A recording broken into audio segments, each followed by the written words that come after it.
Onward, Christian soldiers, marching as to war, with the cross of Jesus going on before. Christ the royal master leads against the foe. Forward into battle, see his banners go. Onward, Christian soldiers, marching as to war, with the cross of Jesus going on before. At the sign of triumph, Satan's host doth flee. On then, Christian soldiers, unto victory. Hell's foundation quiver at the shout of praise. Brothers, lift your voices, loud your anthems raise.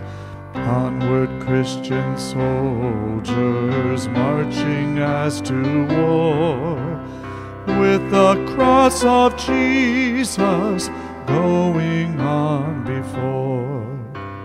Like a mighty army moves the church of God. Brothers, we are treading where the saints have trod. We are not divided, all one body we, one in hope and doctrine, one in charity. Onward, Christian soldiers, marching as to war, with the cross of Jesus going on before. Crowns and thrones may perish, kingdoms rise and wane, but the church of Jesus constant will remain. Gates of hell can never against that church prevail. We have Christ's own promise, and that cannot fail. Onward, Christian soldiers, marching as to war, with the cross of Jesus going on before. Onward then, ye people, join our happy throng. Blend with ours your voices in the triumph song. Glory, laud, and honor unto Christ the King. This through countless ages men and angels sing. Onward, Christian soldiers, marching as to war, with the cross of Jesus going on before.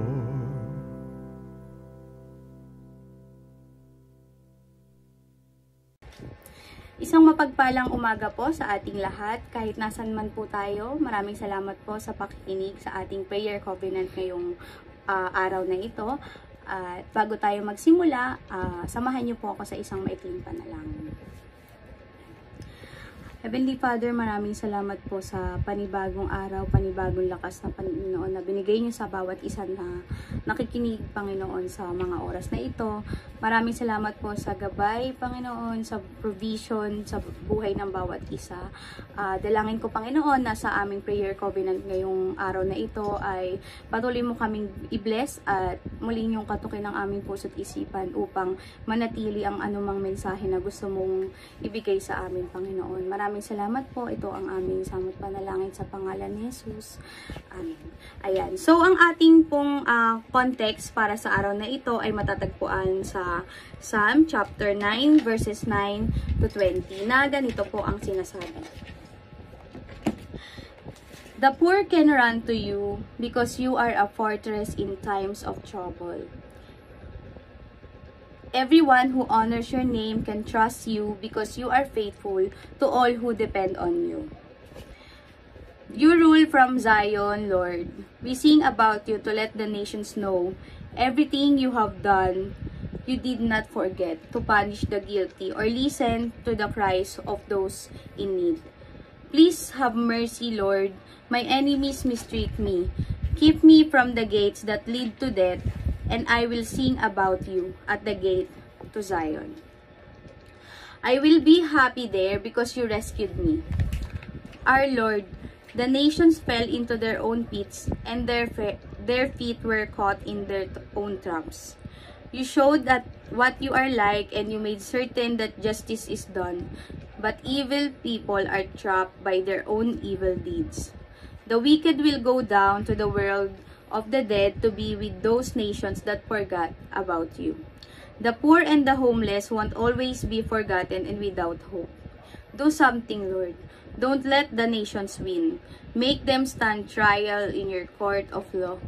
Make the nations afraid and let them all discover just how weak they are. So, ayun po. Maraming salamat sa pagkakabasa ng ating context for today. No? May makikita lang po tayong mga lessons dun sa binasa nating context. Una po doon ay ang God's refuge and protection. Sabi po, the Lord is a refuge for the oppressed, a stronghold in times of trouble. No, katulad po ng sinabi sa verse 9 na the poor can run to you because you are a fortress in times of trouble. So, ibig sabihin, God is our refuge daw and our protection. So, every time nakakailangan natin ng Lord, kapag feeling natin weak tayo, no, sa mga oras na kailangan natin siya, nandyan siya bilang maging isang kanlungan para sa atin. No? Kung malala po natin, meron tayong verse sa Bible na ang sabi ay my power is sufficient for you, no? Nalala niyo po 'yon na ang sinasabi yung kapangyarihan ng Diyos ay designed para sa ating mga tao, no? Lalo na tayong mga tao na nagpo-fall short palagi sa glory ng Lord, no? Doon pa lang makikita natin na God is our refuge. Siya yung magiging sandigan natin sa mga oras na trouble tayo, nag-struggle tayo, nasa gitna tayo ng trials, ng temptations and all, no? So, every time na manghihina tayo, alam natin kung kanino tayong lalapit. Next is justice and righteousness. Bakit?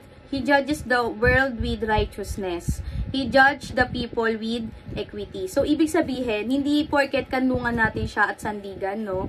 Hindi ibig sabihin na ang Lord ay konsentidor. Dapat din natin maintindihan na God is a judge, no? Pero with righteousness. Lagi niyang pinapakita sa atin na parang isang magulang, no? Na kapag nagkakamali yung mga anak, may palo. May reminder kapag mali na yung ginagawa natin. Lagi nating tatandaan na si Lord ay marunong ding magbigay ng hatol. Huwag natin siyang iti-take for granted palagi na dahil Diyos siya Diyos siya na mapagpatawad, lagi nating iisipin na okay lang magkamali, okay lang magkasala. Kasi patatawarin tayo ng Diyos. Lagi nating iisipin na may hangganan, no? May darating ang araw na tayo ay hahatulan ng Diyos, no? Base sa kung paano tayo kumilos nung ganito, sa mga oras na ito, no? So, next, remembering God's deeds. The psalmist recounts God's actions, celebrating His justice and mercy. This serves as a reminder to trust in God's faithfulness and to give thanks for His deliverance. So, nakikita din daw po natin doon sa context yung celebration, no? Yung thanksgiving nung nagsulat sa Diyos, no? Kung paano sila binless ng Lord. Sabi doon sa verse 11, you rule from Zion, Lord, and we sing about you to let the nations know everything you have done. So, siguro after nating maintindihan na God is our refuge and God is also a judge, no? Lagi nating iisipin na kaakibat ng ating faithfulness ay kagalakan. Lagi nating gagawin yung mga bagay na to, yung mga bagay na nagpapasaya sa Lord ng may kagalakan. Dapat hindi natin siya iisipin na burden, no? Kung hindi lagi tayo mag-burn out sa mga gawain ng Diyos. Next, the fate of the wicked. The nations have fallen into the pit they have dug, their feet are caught in the net they have hidden. This verse underscores the principle of divine retribution, where the wicked ultimately face the consequences of their action. So, ito po yung sinasabi ko kanina, no, na God is just and righteous, no?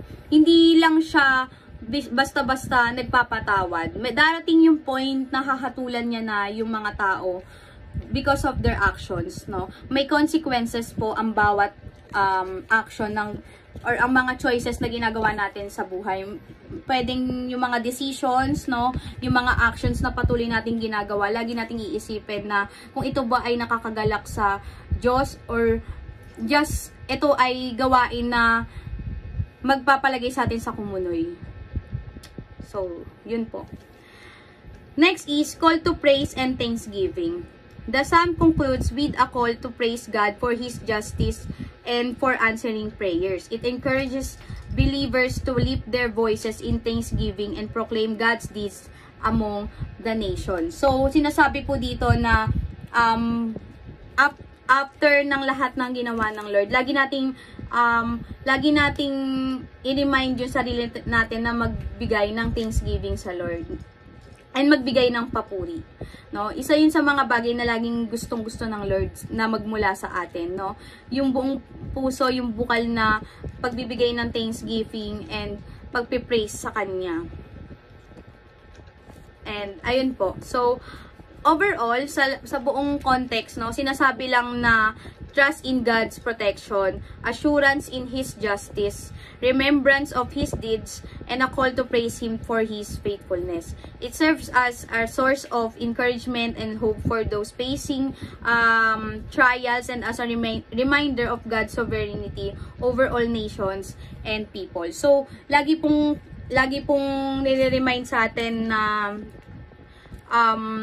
tayong mga oppressed or yung mga taong nasa laylayan, sabi nga nila, ay palaging tutulungan ng Diyos. Palaging nandun ang Diyos para umalalay at maggabay, no?